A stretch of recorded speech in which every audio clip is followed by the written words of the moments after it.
Thanksgiving. In a few weeks. And Christmas right after that. Yes. And y'all, you know what comes with the holidays? Not only joy and family and love and fun and fellowship, but sometimes it can be a little bit what, sweetheart? Stressful. So we're going to talk about all of that. We're going to talk about undressing Thanksgiving stressing. Stay with us. We're going somewhere. Just takes a little effort, we can work it out. These things go hand in hand, know what I'm talking about. Can we have one without the other, one without the other, yeah. One without the other, one without the other, yeah. We made it through the test, strengthening love and sex. We made it through the test, strengthening love and sex. Hey everybody, we're back and we just want to stop by. We know we're getting into the holiday season and it's a lot that has to go into preparing for it. Just the other day, my wife and I were blowing up 1,000 zillion balloons to make an arch, and I got my workout on. I was pumping it up, she was pumping it up, and she made a beautiful arch. She's so creative. But I got a sneaky suspicion that with all that creativity and preparation, baby, it can be a little bit stressful for you. Is that right? You're absolutely right. It's very stressful trying to make your home more festive for the holiday season. Why do so many women stress out over the holidays? Why do you think it's just a big stressor? Why? Because we want to have, create an atmosphere that is not just showing what that particular holiday season is about, but we want our home to be warm and inviting so when family and friends come over that they feel the extra love. And the cleanness. Oh, your house should be clean all the time, but yes, definitely. But there's this extra pressure, I believe, especially, I know mom's not here, but when moms would come to the house, is there an extra level of stress that comes with, my mama's coming? Oh yes, all the towels needs to be the same color, folded in the same way, white glove in it, everything. But no, my mom wasn't like that. You feel like a little girl again, right? Oh yes, making sure that my corners are good, yes. So what we're going to do, we're going to undress the Thanksgiving stress. And so we're going to give you some tips on how to get, not just for Thanksgiving, but to get ready for the holidays. So what would you say the first thing people need to do to de-stress or to mitigate the stress that comes with the holidays? Well, one, I think you need to set realistic expectations. One, okay, this is going to be a family gathering. In those realistic expectations, setting those boundaries on when family come over, how everything is going to flow. Pretty much have an agenda for that gathering. So boundaries, let's talk about that. So does that include like, hey, y'all can't go in that living room, y'all can't go in the bedroom, boundaries? What do you mean when you say set boundaries? Well, the boundaries are going to be different for every household, whether that is if you're serving libations or not serving libations, if there are small children in the family, if there is a designated spot for them to play in the house, because kids are going to be kids and we can't curtail, kids don't jump on this and don't jump on that. Yes, we can mitigate. Yes, we can. That get on my white couch. We can mitigate that, but at the same time, we don't want to come off as always fussing. Don't do this, don't do that. But if you already have it pre-planned out with a room, with games, television, even if it's warm, let them jokers go outside if it's fenced in and it's safe. Yeah, let me give you all an example. We just went to homecoming. We had some friends at homecoming. We were talking about Thanksgiving and whatnot. And they were telling me that they wanted this big family feel, right? They wanted, one of their kids were like, Mom, can you invite all the relatives over like it used to be? And they're like, okay. But there was one relative that had these small children. They were Bebe's kids. Oh, wow. And they were breaking ornaments, and they broke a light outside.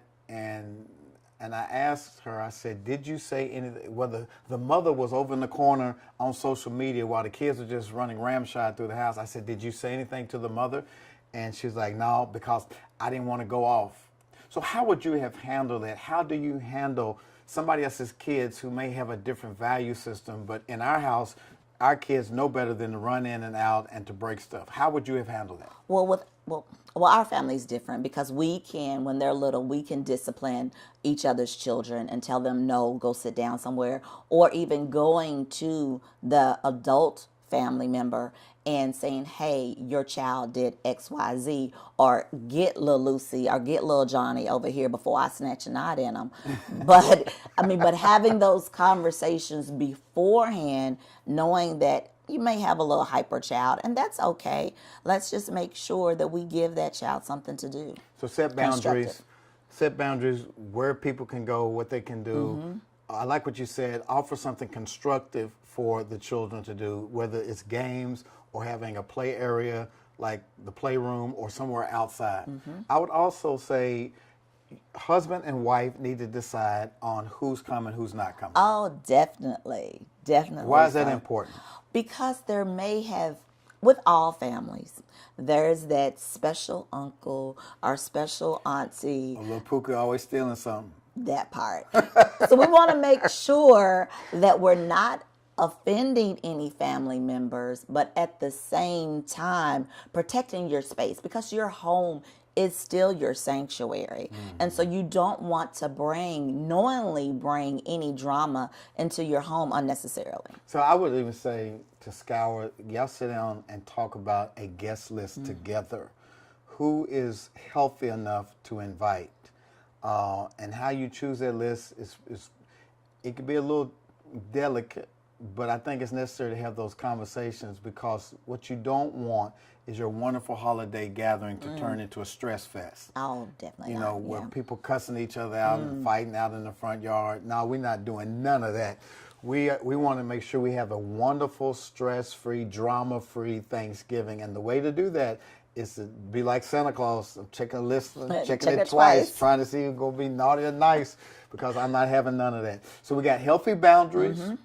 We got checking the guest list. What else? Defining roles. Okay. Now, when we're gathering for the holidays, it seems like most of the preparation falls on the female, unless, the man is the one that does a lot of cooking. Like Sam's husband, D. Yes. But if one person is doing a lot of the prep, then there are other things to do around the house, like making sure that there's enough toilet paper in the house, making sure that we have enough garbage bags, making sure that anything that is valuable put up, making sure that spaces are clean, are clutter-free. Why are you laughing? Because I'm talking about you.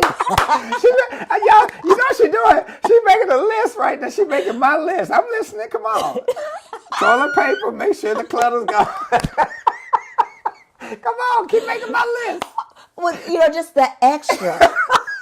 I love you, but mopping the floor, doing something else. Oh, Lord. This is funny to me. This is funny. Okay, so, yeah, I'm going to help out more.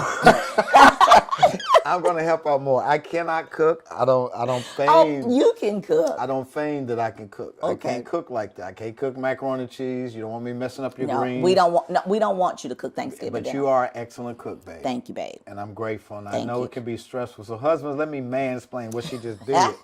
So, on the fly, under the guise of this podcast, my wife asked me to do what could help de-stress her. And I don't mind. Because, watch this, what I told y'all last week is that good sex comes from a great context, right? So for her to feel valued and to be helped out, I'm going to have to take some stuff off her list. So that means I've already called my landscaping guy. He's going to mulch up my leaves for me, baby. I appreciate it. We talking about only Yeah. But the outside, they got to come through the yard. You want the yard to look good. Yeah, go on with your list. So we're gonna clean up the house. We got some things we need to do because we both want our house to look immaculate when people come in. So no problem with that. So roles, who's gonna do what? Right. And when you communicate that takes a lot of anxiety off of the wife, because she feels like it's not all on me. Exactly. Let me give one. I alluded to it when I said check on your spouse. Because I remember one time we had a Christmas party. We bought a new home over in Hickory Hill, and we decided we were going to do a housewarming Just the as we same moved week in, right. as we moved in. Bad mistake. My wife was so stressed out, she got a nosebleed, and so we tried to be proactive and think ahead and plan ahead. And with that, when the actual day comes and you notice your spouse is a little bit short fused, a little snappy, maybe pull them over to the side and say, "Are you okay? What do I need to do? What can I do to help out?" And so it's important to check on each other emotionally to see how the other's doing. And then I'm going to add something to it. You know, just to spice it up a little bit, you might sneak away into the bedroom and say, "Come here and give me a hug," or "You're looking good with that apron on." You know, you might. We got too much to do. He's talking about sneaking away. You never know. You might be in a good mood. I might catch you in a good mood and, get a little quickie or something, while the family's in the other room. Anyway, I just thought I'd throw that in. But the main thing is to check on your spouse to make sure they're okay, especially if, you got some dysfunctional family members that snuck in and they somehow found a way to put themselves on the list. So check on your spouse. What's another thing we can do to mitigate stress? Another thing is since you mentioned dysfunctional, if it is just too much, if your family is not in a good, healthy gathering space and every mouse needs to stay at their own home, then don't feel obligated to host Thanksgiving. Yeah.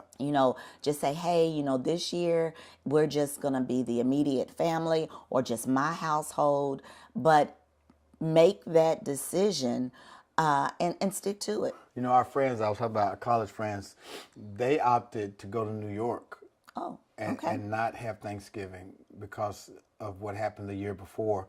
So she said, "I'm not cooking greens, beans, tomatoes."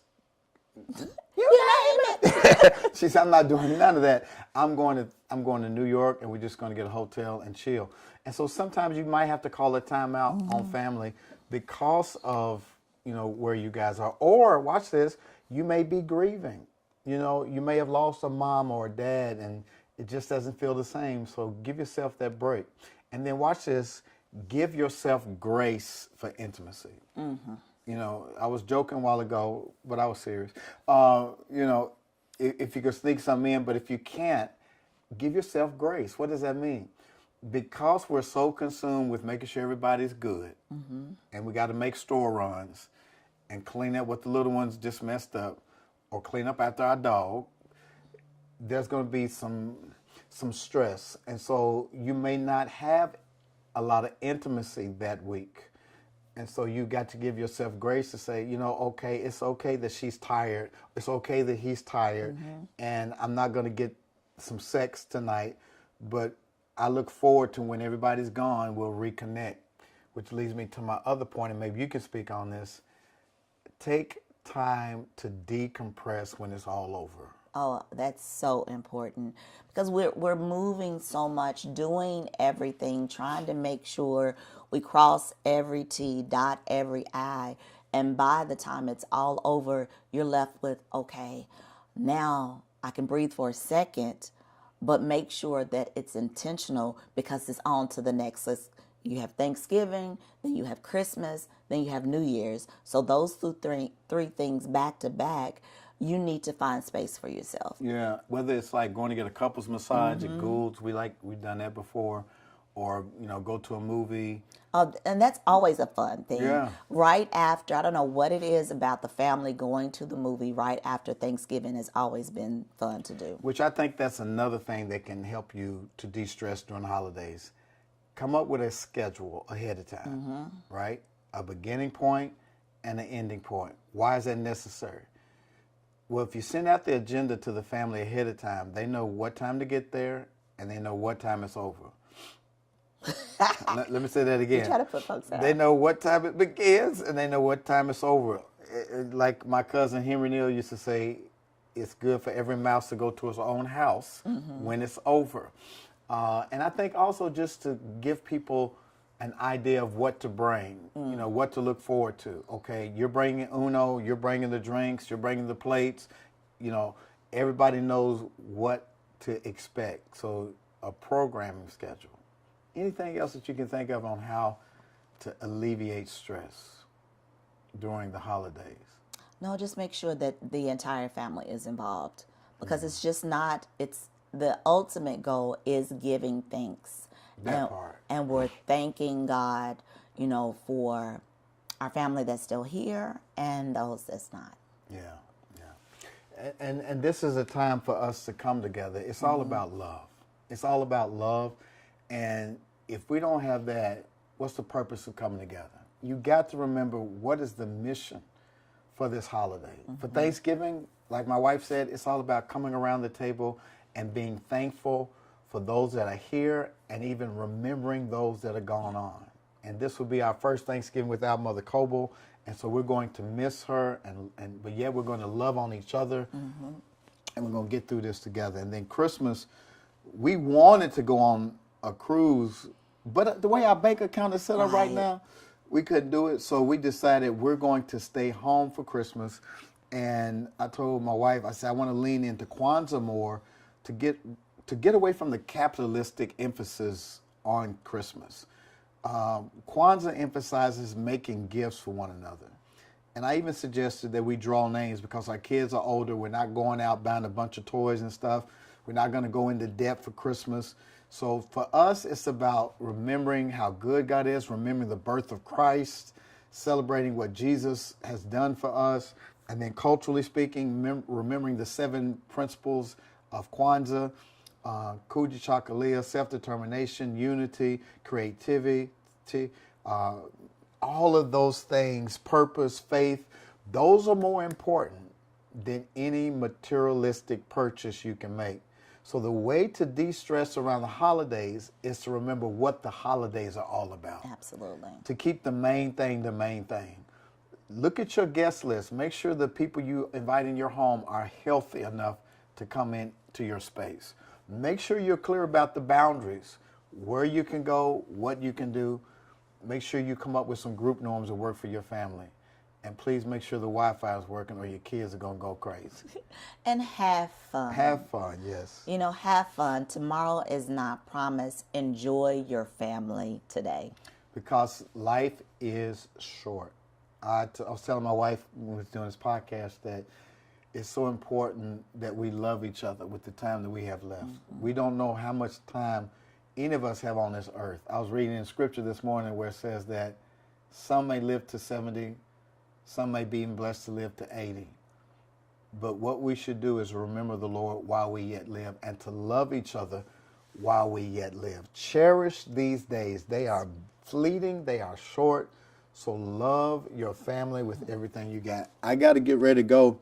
Because y'all heard my list, right? I got to mop the floor. I got to go get some trash bags. I got to go get the clutter. And I need you to clean out the garage. Oh, my gosh. Help me, somebody. You got it.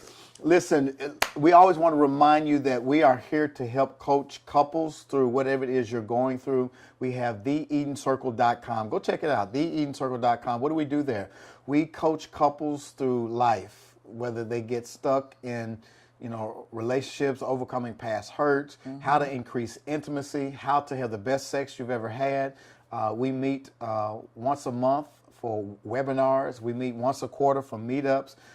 We got this wonderful retreat coming up in June of next year. It's called Love on the Bluff, and it's going to be amazing. We'll tell you a little bit more about it later. But if you need us, we're here. Do me a favor. If you like this podcast, like it, comment, and share. And please subscribe. Go to Dr. Stacey L. Spencer's YouTube channel. Like I said, baby, in the spring, we got a whole new channel dedicated to just what we're talking about, being naked and unashamed. And that's going to launch in the spring of 2024, so stay tuned for that. Anything else you want to say? No. All right. I got work to do.